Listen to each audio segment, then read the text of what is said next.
Құпиялы әлем каналына қош келдіңіз.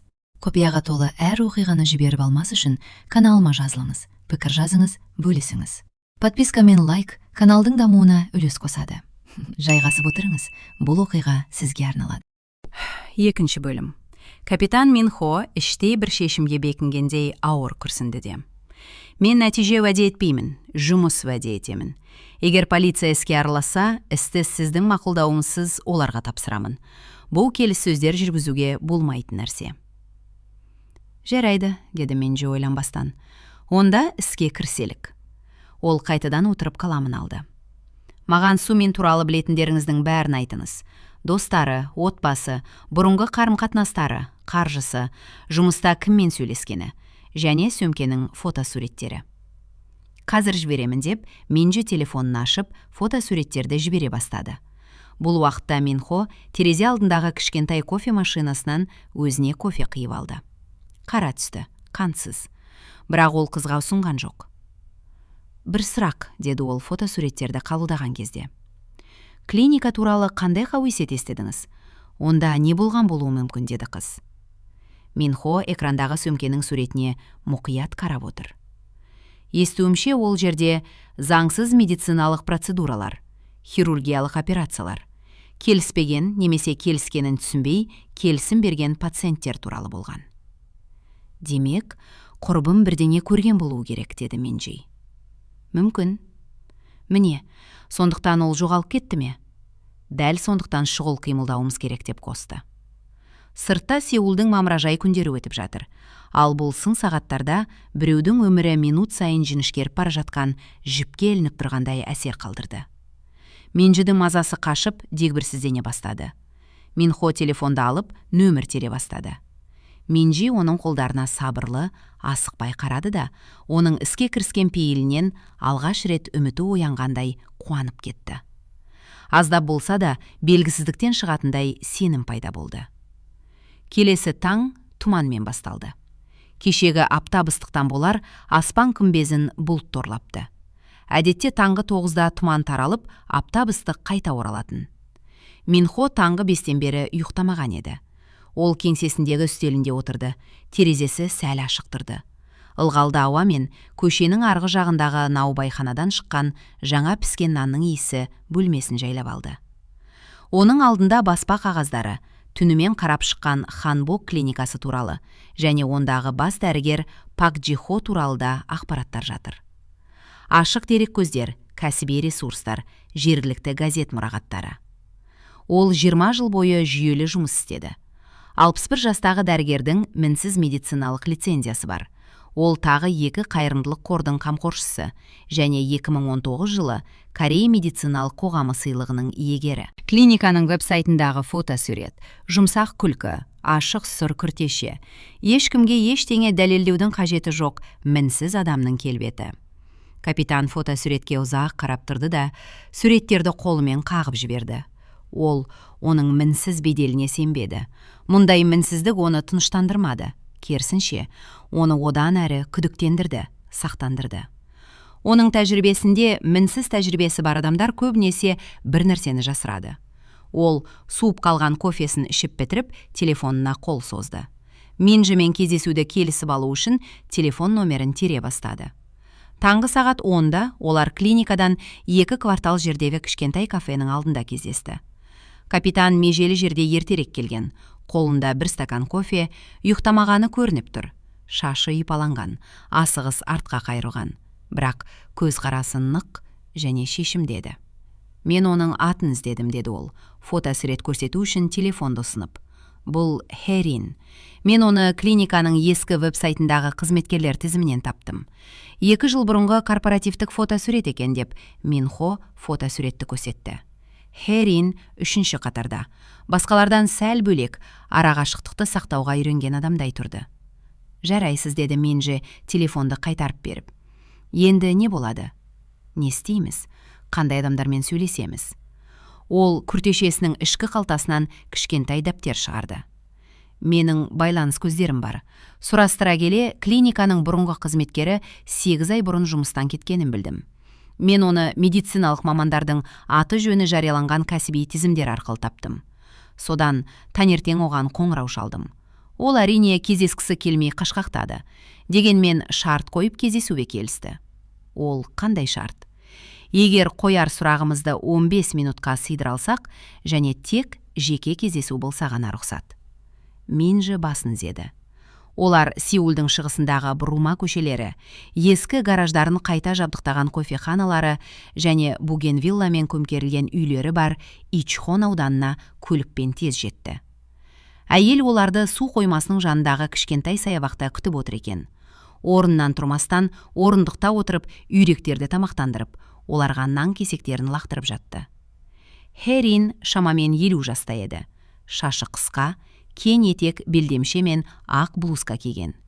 Ол ішкі аурулар бөлімінің бұрынғы бас медбикесі болыпты. Олар жақындағанда ол орыннан тұрмады, тек Минхоға, содан кейін Минжиге қарап, үйректерге тағы бір тілім нан лақтырды. Мен ешқандай мәлімдемеге қол қоймаймын, деді ол бірден. Ешқандай жазбаларға, ешқандай құжаттарға, аты жөндер тізіміне қарамаймын. Мен тек көргенімді айтып берейін, болды, деді қатқыл үнмен. Жарайды, деді Минхо оның жанына отырып. Минжи сәл шетте тұрып қалды.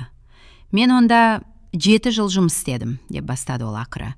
7 жыл аз уақыт емес, мен ол жерді жақсы білемін деп ойладым. Мен персоналды білемін, ережелерді білемін. Ол қолында қалған нанды қолына қыса бастады. Шамамен 3 жыл бұрын біртүрлі нәрсе бола бастады. Мен басқаратын бөлімде мен қабылдамаған науқастар жатқызыла бастады. Түнде операциялық бөлмелерде жұмыстар жүргізілетін, бірақ медициналық журналға жазбалар енгізілмеген. Мен хирургтардың бірінен сұрай бастадым. Ол, бұл менің міндетім емес, жоспарлы процедуралар, арнайы хаттама, деді. Сіз бұған сендіңіз бе? Деп сұрады Минхо. Я, деді ол ақыры, қолын қайта жайып, қалған нанды суға лақтырып жіберді. Сосын мен бір күні кездейсоқ тізімді көріп қалдым. Ол бас дәрігердің кабинетіндегі үстелде жатты. Біреу оны жинауды ұмытып кетіпті. Назар салып қарадым. Адамдардың аты жөні, күндері, сомасы көрсетілген. Өте үлкен сомалар. Есімдердің жанында диагноздар емес, тек саматтар ғана жазылған. Ол кідірді. Продукт тізімдер сияқты ма? Деген Минжи тамағының қысылып қалғанын сезді. Сол тізімнен бірдеңе есімізде ме? Деп сұрады капитан. Бірнеше сан және бір сөз өте көп қайталана берді. Донор. Кенет кабинетке бір әріптесім кіріп келді. Не істедің? Деді. Ештеңе, деп шығып кеттім. Мен ештеңе көрмегендей болып көріндім. Қағаздарды жинап, кеңседен шығып кеттім де ұмытып кетуге тырыстым. Бір айдан кейін мен жұмыстан кету туралы өтініш бердім. Бұл шешімімді отбасылық себептермен деп түсіндіруге тырыстым. Неге тиісті органдарға хабарламадыңыз? Ол капитанға жалт бұрылды. Мен алғаш рет оның көзіне қарадым. Көзінде бір қорқыныш болды. Өйткені мен өтінішімді жазғанға дейін 2 апта бұрын медперсоналдың бірі, жас жігіт, бір нәрсені байқап, бақылау жүргізе бастаған. Менен айырмашылығы, ол көп сұрақтар қоя бастады. Бірақ тез арада апатқа ұшырады. Велосипед, жүк көлігі, түнгі жол. Олар мұны апат деді. Бірақ олай емес. Мүмкін ол бақытсыз шығар, білмеймін. Мүмкін мен бақытсыз шығармын. Бірақ мен қауіпті жерге басынды сұққым келмеді. Бірнеше секунд бойы ешкім үндемеді. Сумин, деді Минхо ақыры. Түнгі ауысымдағы медбике, сіз оны танисыз ба? Жоқ. Ол келгенде мен жұмыстан кеткен сияқтымын. Әйел орнынан тұрып блузкасын түзеді. Бірақ егер ол менің көргенімді, немесе одан да көп нәрсені көрген болса, онда сендер тездетулерің керек. Өйтпеген жағдайда оны ешқашан таппайсыңдар, деді де қоштаспай кетіп қалды. Минжи оның соңынан қарап қалды. Құрбысы есіне түсті. Оның бұл қалада өзінен басқа ешкімі жоқ екенін ойлады. Ол әлі қорқа ма? Иә. Сол күні түстен кейін олар бірден клиникаға жүріп кетті. Минхо көшенің арғы бетінде үлкен жарнама тақтасының көлеңкесіне көлігін тоқтатты. Ол кішкентай дүрбі мен дәптер шығарды. Минжи оның қасында үнсіз отыр. Ол мұндай сәттерде сөйлемеген дұрыс екенін бұрыннан білетін еді. Дүрбісімен бақылауға көшкен детективке кедергі жасақсы келмеді.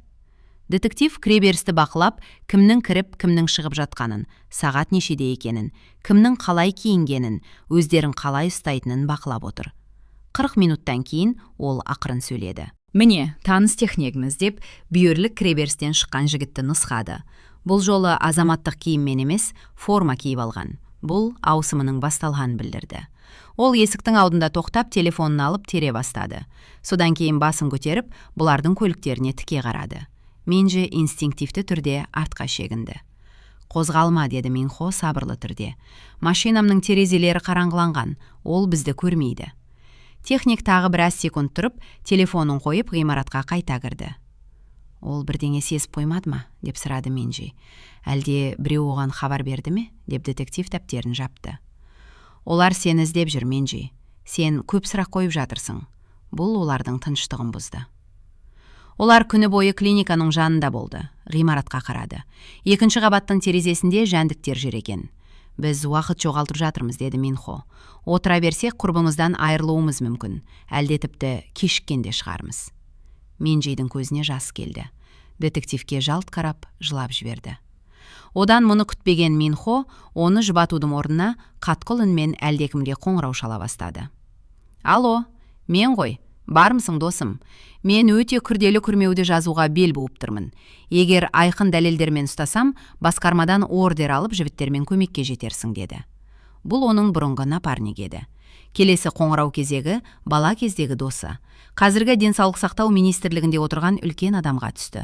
Ол бәрін тәптіштеп түсіндірді де, үлкен қылмыстың ордасын бұзуға қабылдаған шешіміне қолдау сұрады. Себебі медицина саласындағы мінсіз деген репутацияның қалай келгеніне күмәнданатын. Сонымен сен қозғалғандай, екеуі жоспарлы түрде іске кірісті.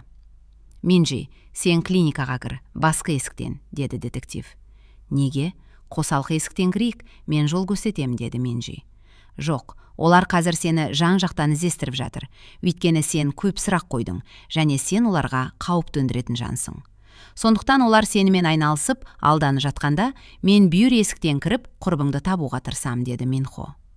Солай келіскен олар көліктен шығып, жоспарлы әрекеттеріне көшті. Менжейдің ішін алай дүлей болса да, бойын жинап алып, клиникаға кірді. Сыртта тапжылмай отыратын күзетте байқалмайды. Ішке кіргенде таңданысын жасырмады. Клиникада ешкім жоқ. Біраз кідірістен кейін ол өзі білетін дәліздің бағытымен жүріп отырып, бүйірлік есікке беттеді. Ол құрбысының сөмкесін көрген бөлмеге кіруді көздеді. Ақыры діттеген жеріне келгенде жүрегі дауаламай тұрып қалды. Есіктің ар жағында не барын кім білсін? Қалайда кіріп сөмкені алмаққа қадам жасағаны сол еді. Артынан тоқта, неге келдің? Деген дауыс шықты. Жалт қарап еді. Сол жігіт, дред шашты техник. Ол Менжеге тез кет әйтпесе, сені де ұстап алады деп айтып үлгерді де, өзі жалт беріп қаша жөнелді. Сол заматта клиниканың сырты да іші де у-шу болып кетті. Оның алдынан беймаза жүгіріп өткен медбигелер шықты. Менжу қорқынышын басып, бүйірлік дәліздің подвалға апаратын тепкішегіне келді. Ойы төменге түсіп, жоғарда аласабыран болып жатқанда қайтсе де, құрбысын іздеп табу еді. Әрине, егер тірі болса. Ол подвалға түскен бойы, қолы тиген барлық есіктерді ашуға тырысты. Бірақ бәрі тарс жабық еді. Кенет тасыр түсір аяқ дыбыстары етілді.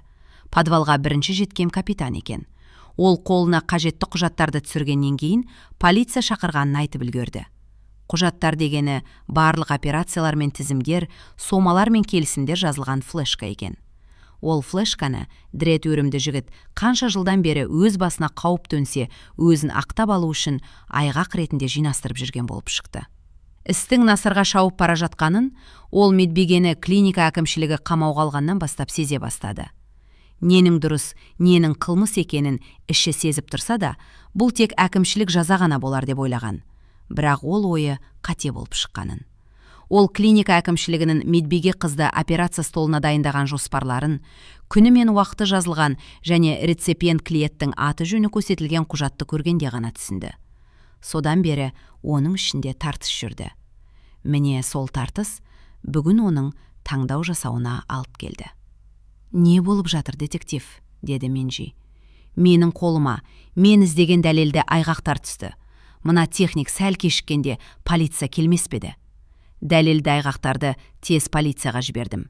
Адам органдарын заңсыз саудаға салған үлкен ошақты құрықтау үшін олар кідірсіз келіп клиниканы тінтіп жатыр. Әзірге бас дәрігер ұсталмады. Сытылт кетіпті антұрған. Сен құрбыңды таптың ба, әлде біз кешіктік пе? Мен ешбір есікті аша алмадым, деді Менжи. Сол кезде кілттердің қайда сақталатынын есіне түсірген техник жоғарға жүгіріп кетті де 15 минут шамасында бір бума кілтті алып келді. Бұған дейін бұл кілттер даладағы күзетші шалда болған екен. Бірақ ол клиниканың шаруасынан бейхабар болып шықты. Сонымен Менжи есіктерді шетінен аша бастады. Бірінші бөлмеде жоқ. Ашып жатыр, тағы жоқ. Келесісін ашты. Жоқ. Менжидің қол аяғы дірілдеп кетті. Шынымен де айырылып қалғаны ма? Шынымен де олар кешігіп қалды ма? Әлде оны басқа жақта ұстап отыр ма? Соңғысына да жетті. Есік ашылды. Жалма-жан үшеуі де кіріп келді. Бөлме ішінде бір төсектен басқа ештеңе жоқ екен. Төсектің аяқ жағында еденде екі бүктеліп тізерлеп отырған, екі алақанымен бетін жауып отырған қыз көрінді. Ол ақырын басын көтерді де, алдында тұрған құрбысын көріп, не қуанарын, не жыларын білмей, түсініксіз күйде отыр қалды. Көз жанарында үміт деген оттың жарқ еткенін тек детектив қана байқап қалды. Екі құрбы құшақтасып, жыласып, көрісіп, ұзақ тұрды. Бұл мезетте клиниканың барлық құжаттары тәркіленіп, медперсоналдары тұтқындалып жатқан еді. Детектив неше жылдан бері өзара полиция ішінде айтылған қауесеттің шындығын дәлелдегеніне дән риза күйде. Ал екі құрбы бір-біріне сүйенген қалпы клиника ауласынан тез құтылуға асықты. Алда полиция бөліміне күнде шақырылатындарын білсе де, олар полиция мен детектив жұмыстарына шексіз риза еді. Сумен құрбысының алған бетінен таймайтын қайсарлығымен, оған деген сүйіспеншілігіне тәнті болды. Ол адамдардың немқұрайлылығынан қатты қорқатын еді. Егер құрбысы да оның үшті күйлі жоғалғанына немқұрайлылық танытқанда, оның тағдыры не болмақ еді? Тағдыры, өмірі осы клиникада үзілермеді. Бірақ адамдар қазір жоғалмаса да бірін-бірі іздеуін қойған. Ал жоғалғанда не боларын кім білсін? Соны. Аудио әңгіме ұнаса, пікір жазып, лайк басып қойыңыздар. Келесі қызықты оқиғаларды жіберіп алмас үшін каналға жазылып алыңыз.